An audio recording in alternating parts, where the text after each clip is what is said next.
So, good morning everyone. Why are you so noisy? Manggubat, take your seat. Settle down guys, settle down. Okay. Please all stand up for the opening prayer. Yes, Mihila, please lead the prayer. Okay, sign of the cross for those who are Catholic. In the name of the Father, and of the Son, and of the Holy Spirit. Amen. Okay, amen. Okay, please take your seat. Wait. Please pick up the pieces of papers under your chairs and then arrange your chairs properly before you sit down. Okay? Settle down.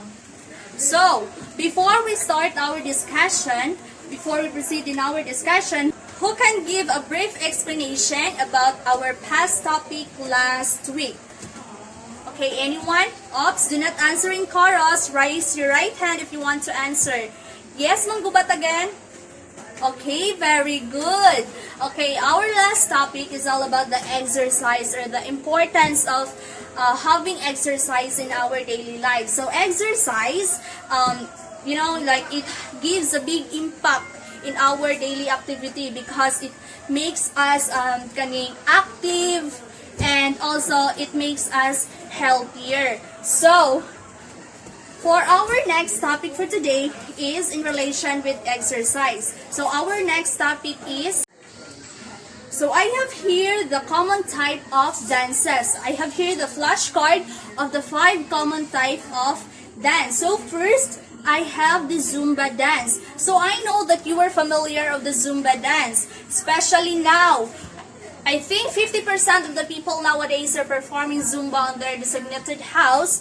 Due to the COVID-19 pandemic, we are not allowed to the gymnasium, so we are advised to perform in our designated home for at least we can have exercise in our daily lives. So Zumba dance. So who has any idea about Zumba dance? Oops, do not answer in chorus. Yes, Pratasha. Please louder your voice. Keep quiet, class. Listen to your classmates.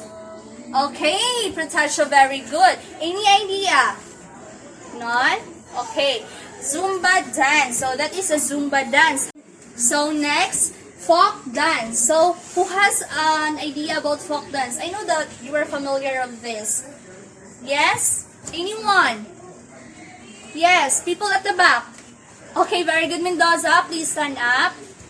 Yes, folk dance. Okay, very good. So next, I have here the ballet dance. Ballet dance. This is usually performed by a girl. Yeah. So who has an idea about ballet dance? Anyone? Yes. There are people there. You are very noisy. Miss Manggubat. Ballet dance. What is ballet dance? Okay, very good.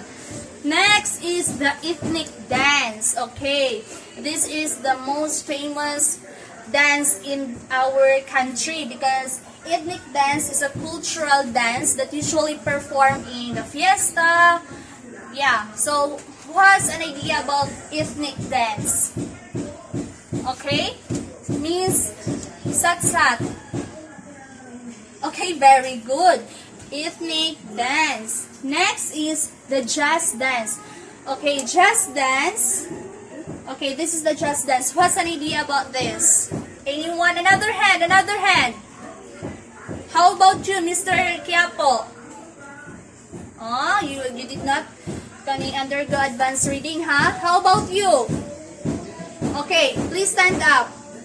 Do not worry, guys, because your answers are all correct. I just wanted to hear your opinion about this because after our discussion, I'll be going to give the designated meaning of each of the types of dances. So, for today, I just assess your knowledge about these types of dances. Again, yes, Ms. Sabuero, please stand up. Okay, very good. So, those are the 5 common types of dances. So, the next visual symbol that I'll be showing to you is about the pie graph presentation. So, as you can see here in my pie graph presentation, the highest percentage is the Zumba dance. So it means that most of the people are active in performing Zumba dance rather than the folk dance, ballet, ethnic, and jazz dance. So after the Zumba dance, the folk dance, ethnic dance, and the jazz are the next kaning active in performing the dance. And then the lowest is the ballet. So this is the pie representation about the common types of dances.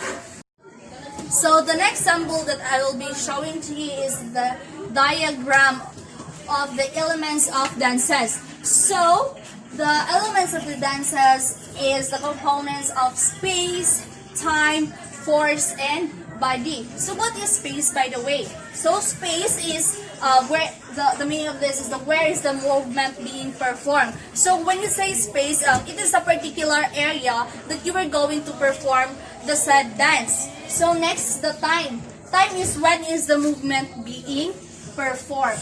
Next is the force. So force is how is movement being performed. So when we say force, it is if it is in a low way, fast, or if it is moderate way. And next is the body. So the body is what is being performed. So body is kaning, it will dictate you in kaning what is the proper execution of the said action.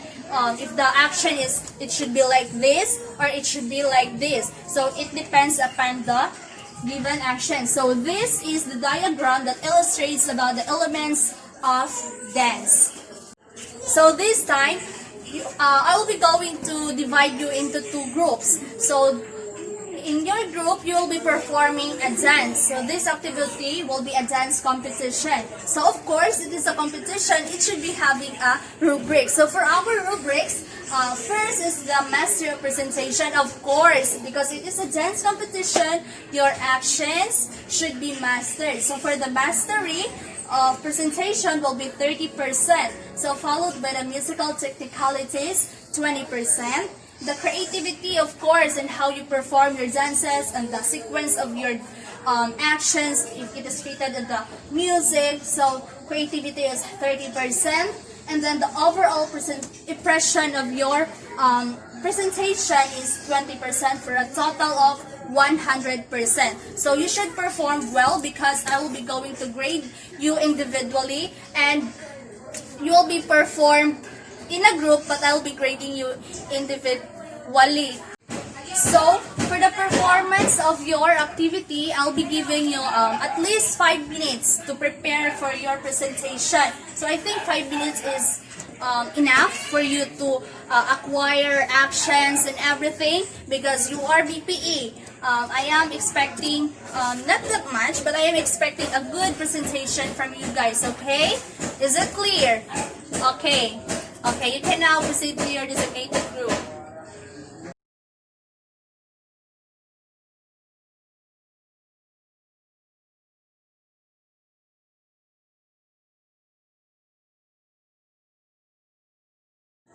Okay guys, very good. Your performance is very well, and also I can see the cooperation of each group. And also, in your performance, I know that it's not too long to prepare for 5 minutes, but of course you give your best and everything in your performance. I can see that I appreciate that. So for today, okay, sit down na muna, sit down. So for today, I'll be going to give you a short quiz. Okay? Short quiz. For the direction, listen.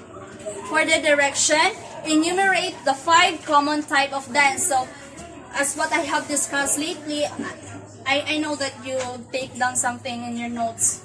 So, for the 5 common types that I have discussed lately, you have to define each. Define, huh? You should define in your own words. I don't want to say any copying from the Google, huh? Define each in your own words. So, the ballet dance, the Zumba dance, the jazz dance, the ethnic dance, and the, what do you call this one, the folk dance. So, you should define that in your own words. At least a brief explanation each of them, okay? Okay. So, I am glad for those students who answered their quizzes honestly, and for those who are not, do not do it again. I'll be mentioning your names, next time. Answer the quiz honestly. So, for your assignment, you'll be going to make a reflection. So, in what way does dance affects our daily lives? And then, why dance are essential? So, each reflection, you should be at least compose at least 3 to 5 sentences, or if better make it a one paragraph. It's up to you. Basta minimum of 3 to 5 sentences. So, that's all for today. I'm glad that you are happily listening in my discussion. God bless everyone. Goodbye.